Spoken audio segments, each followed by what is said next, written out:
Bien amigos, y estamos de regreso ahora en la audiencia por este Tribunal de la Tarde y tenemos como invitado al abogado Julio Curi. Muy buenas tardes Julio, bienvenido. Hola, ¿qué tal? ¿Cómo están todos?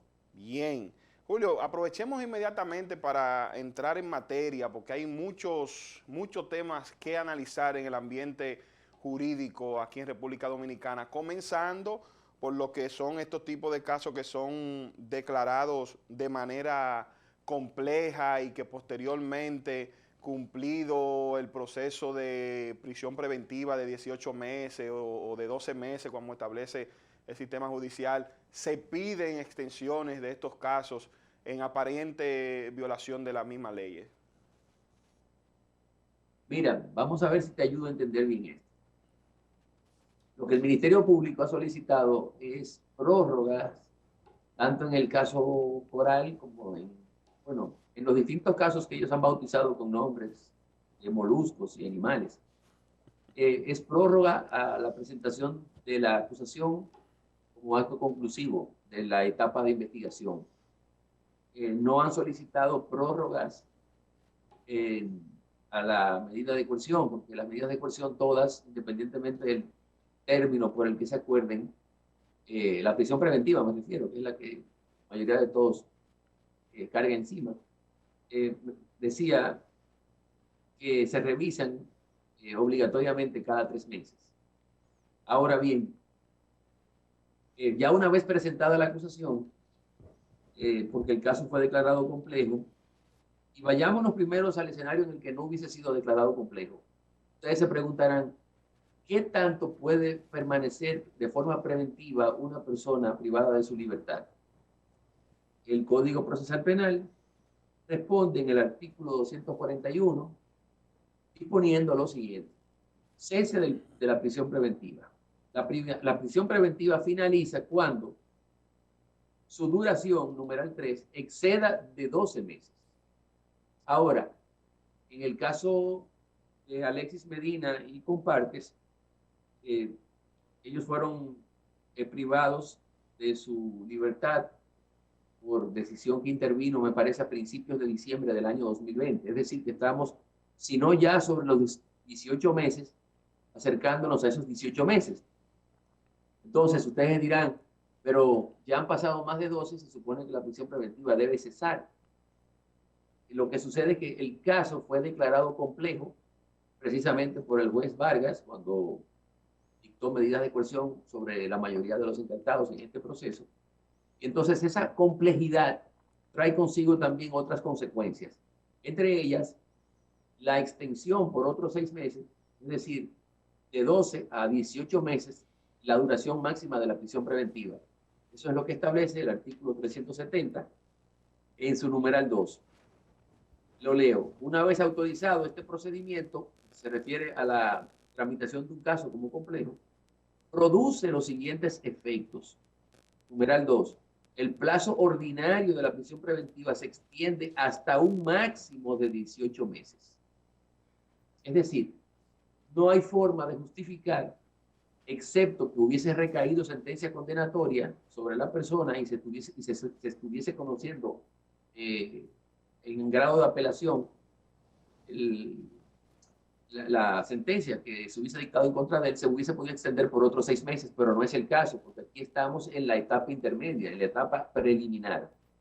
Entonces, de ninguna forma, bajo, ninguna, bajo ningún criterio o método de interpretación de la ley, se pudiese concluir que la prisión preventiva, cuando no ha recaído sentencia condenatoria, puede extenderse más allá de los 18 meses en los casos declarados complejos.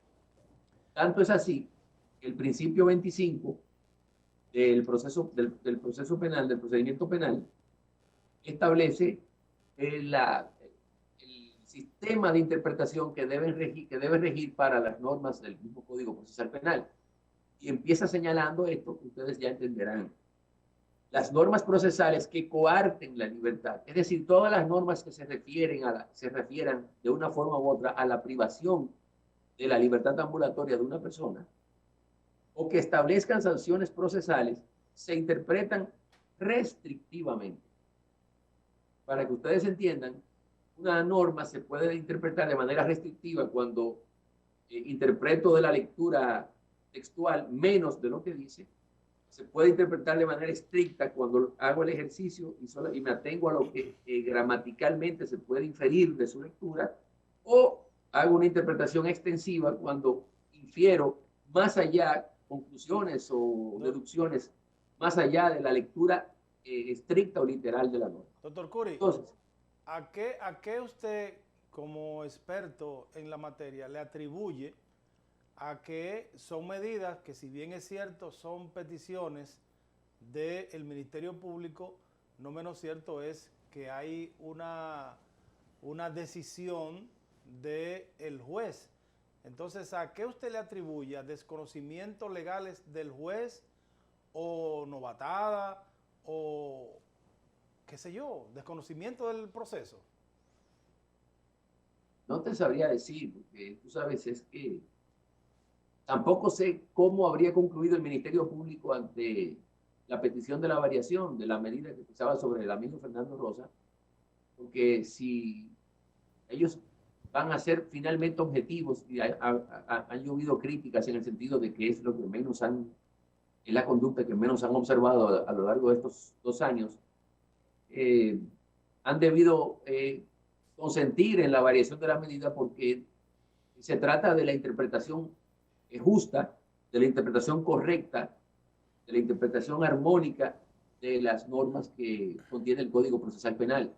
Yo insisto, no hay otras normas que permitan, y aún las hubiesen, incluso cuando hay un conflicto, para que ustedes entiendan hasta dónde llega el principio de favorabilidad, o llamado también pro homine, hasta dónde llega, cuando una norma de linaje constitucional establece esto o aquello de forma más gravosa que una norma adjetiva, es decir, que una ley cualquiera, la Constitución establece en ese artículo 74, que es el que consagra el principio de favorabilidad, que se impone lo consagrado en la norma adjetiva sobre la Constitución. ¿Me comprende? Es decir, no importa que no existen.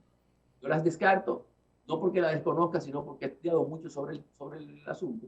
No hay en el ordenamiento jurídico nuestro ninguna otra norma que fije la posibilidad de imponer prisión preventiva más allá de 12 meses cuando el caso no es complejo, ni más allá de 18 meses cuando el caso es declarado complejo. Ahora, lo que ha sucedido, lo que sucedió ayer, según lo que se lee en las redes sociales, en medios digitales, no es derecho. Eso no es aplicación del derecho y mucho menos de justicia.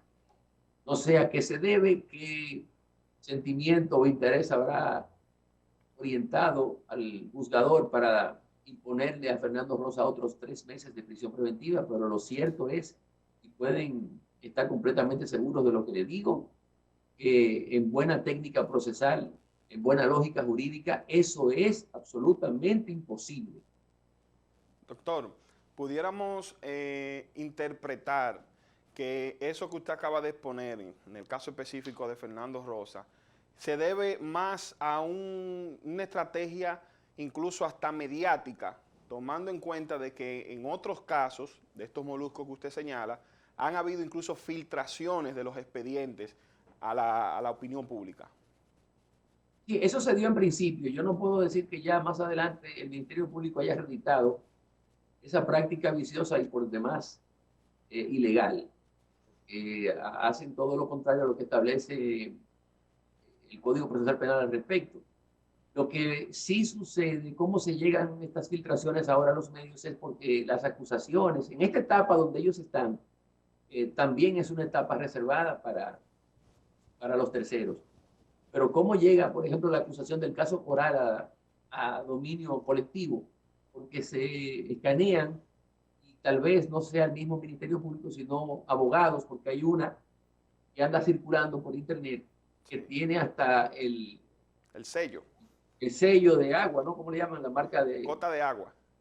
Sí, de un abogado. Los abogados que filtran esos expedientes. Y de un abogado. Es decir, para que se supiese que esta filtración tiene su origen en... Oye, esto es verdaderamente lo que yo puedo decir, una canallada profesional, porque eso es antiético.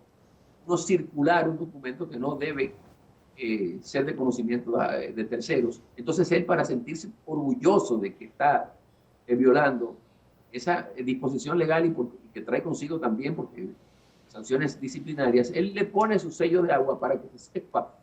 Pero bueno, ese es un personero que ustedes saben quién es y no hace falta ni siquiera referirse a él por su nombre. Porque, en definitiva, no le podemos endosar siempre al Ministerio Público estas filtraciones. También se prestan para ello abogados de esta ralea, ¿no? Doctor, más allá de lo que hemos estado conversando en estos procesos, en cuanto a las acusaciones realizadas por el Ministerio Público a los diferentes encartados en diferentes casos, en el caso específico del señor Fernando Rosa, bueno, hay serias imputaciones, no solamente del Ministerio Público, hay revelaciones de las auditorías que ha practicado la Cámara de Cuentas, donde prácticamente allí se hacía gárgara con el dinero público. De hecho, en una ocasión, y tenemos el video, la propia hermana del expresidente de la República, Danilo Medina, en el caso específico Lucía Medina Sánchez, dijo en un acto de Santiago que el FOMPER era una caja chica del presidente. ¿Usted qué cree de estas acusaciones? Me has hecho una pregunta ya difícil porque implica una valoración muy subjetiva mía, de declaraciones que, en primer lugar, no recuerdo, y segundo, en caso no, de... si usted quiere yo se la pongo ahora mismo. Bueno, es que no hacemos nada porque yo como técnico no tengo por qué valorar, digamos, una declaración de ese tipo. Sí, pero las imputaciones a los encartados. Vamos a ver, mira, primero que nada, te refieres a las auditorías de la Cámara de Cuentas. Son elementos de prueba que tienen una presunción simple, es decir, una presunción juris tantum que se puede derrotar con otros elementos de prueba. Diferente a lo que sucede con las presunciones irrefragables o jure de jure, que es como se llama técnicamente, que no admiten prueba en contrario. Lo que establezca la Cámara de Cuentas en un informe final de auditoría es perfectamente rebatible por otros medios de prueba. De hecho, generalmente la mejor forma de contradecir ese contenido, el informe final, es con otro peritaje que ordene el tribunal.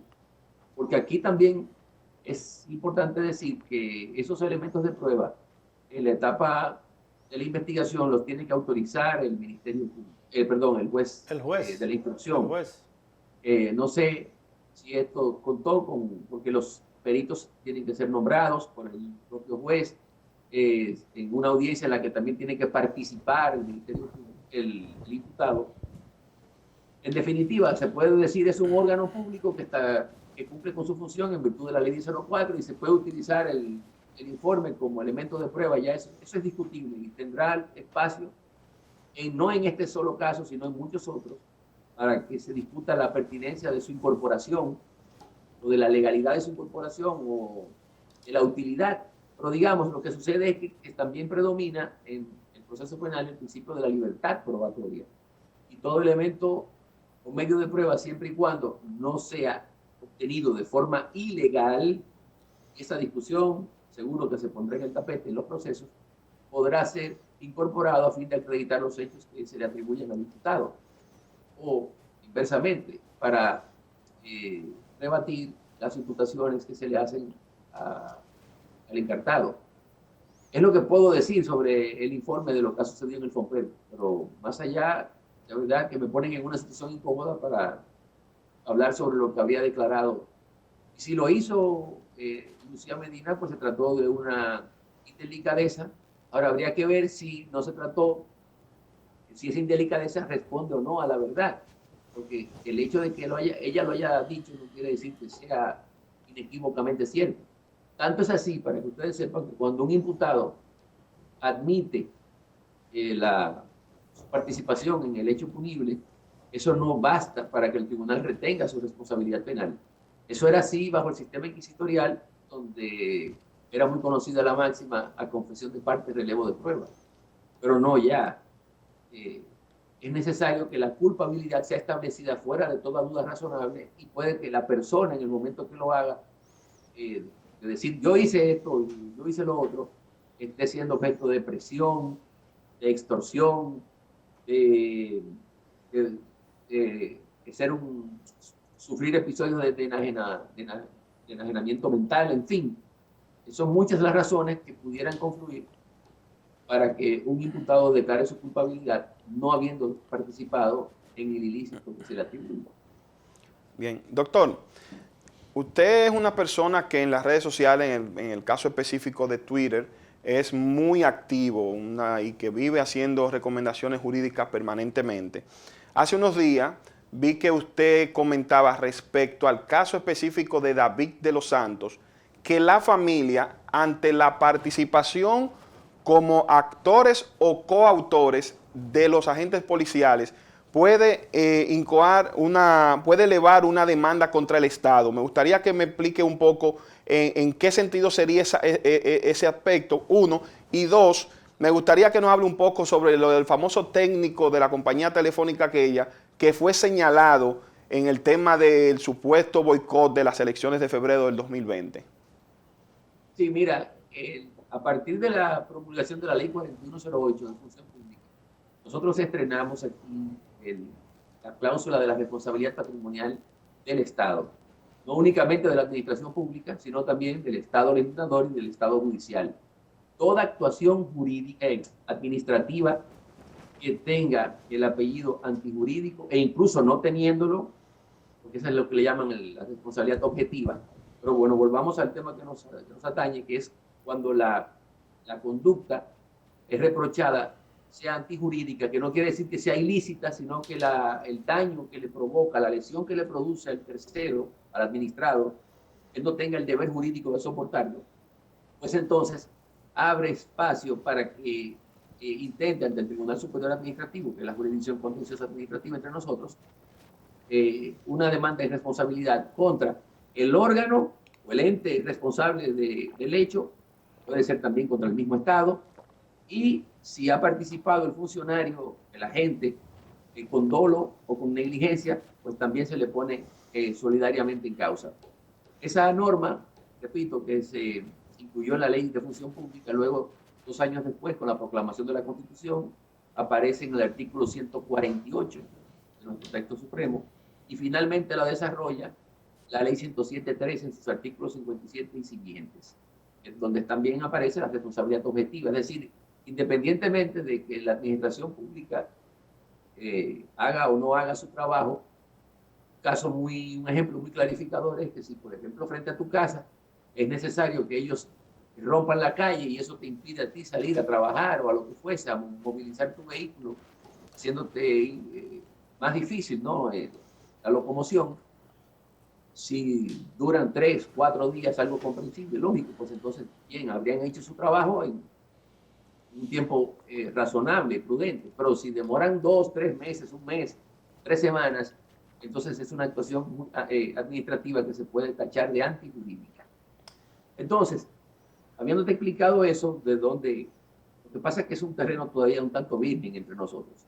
Ahora, ¿qué sucedió? Que cuando el técnico aquel de la compañía telefónica fue arrestado porque se le implicó en principio en el sabotaje de las elecciones de febrero del 2020, él ya tiempo después accionó en responsabilidad patrimonial, pero en lugar de hacerlo contra los fiscales actuantes, que tampoco habrían incurrido en falta porque el arresto de él se produjo por una orden judicial que emitió un juez de la instrucción, es decir, se cumplió con el procedimiento de rigor, pero bueno, sea como fuere, en lugar de accionar contra los fiscales actuantes y demandar al Estado responsabilidad por el daño sufrido, lo que hizo fue poner en causa a Danilo Medina y al entonces procurador Jean Alain Rodríguez y al expresidente de la Cámara de la Junta Central Electoral, ninguno de los cuales había participado ni por asomo en el hecho.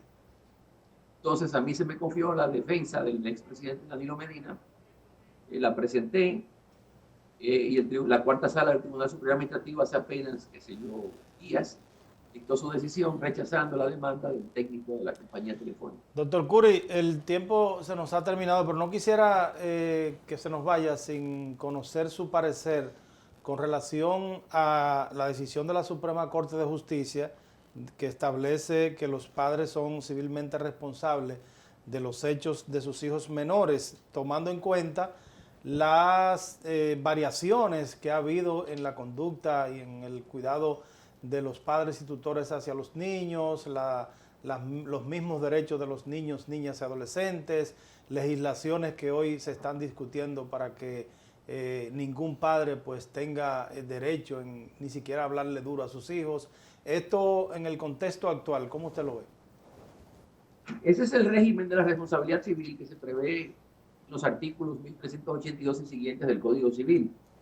Establecen una presunción de responsabilidad que se transfiere hacia los padres, pero el Código apenas reconoce la responsabilidad de los padres con respecto a los hijos menores de edad. A ver, aquí yo lo abrí el texto. No solamente es uno responsable del daño que causa un hecho suyo, sino también del que causan hechos de personas por quienes se debe responder o de las cosas que están bajo su cuidado. El padre y la madre, después de la muerte del esposo, son responsables de los daños causados por sus hijos menores que vivan con ellos. Es eso. La novedad de esta decisión es que también incluyen la responsabilidad penal, civil transferible a los padres cuando los hijos, a pesar de haber adquirido la mayoría de edad, viven. Ese es el elemento que se debe subrayar de esta decisión. Correcto. Que viven en la residencia de sus padres. Sí, que no sean yo estoy en principio en desacuerdo, porque si la mayoría de edad supone ya de por sí una emancipación de los padres, porque adquieres plenas facultades para obrar como te plazca, porque eso se trata la mayoría de edad. Tanto es así que a partir de ahí tienes libertad para asumir obligaciones, contraer todo tipo de deberes, sufragar, casarte sin el consentimiento de los padres. Es decir, el hecho de que se viva bajo la residencia de un padre o una madre no implica que ellos deben ser responsables civilmente por cualquier daño que ocasione un hecho cometido por ellos. Ya la responsabilidad civil es del mayor de edad. Muy bien. Muchas gracias, doctor Curi. Gracias por estar con nosotros. Se va rápido el tiempo. Se va rápido. Gracias, gracias y gracias también a los amables telespectadores de este Tribunal de la Tarde. Hemos llegado al final. Mañana, si Dios lo permite, de 5 a 6, aquí estamos una vez más en Telefuturo, Canal 23.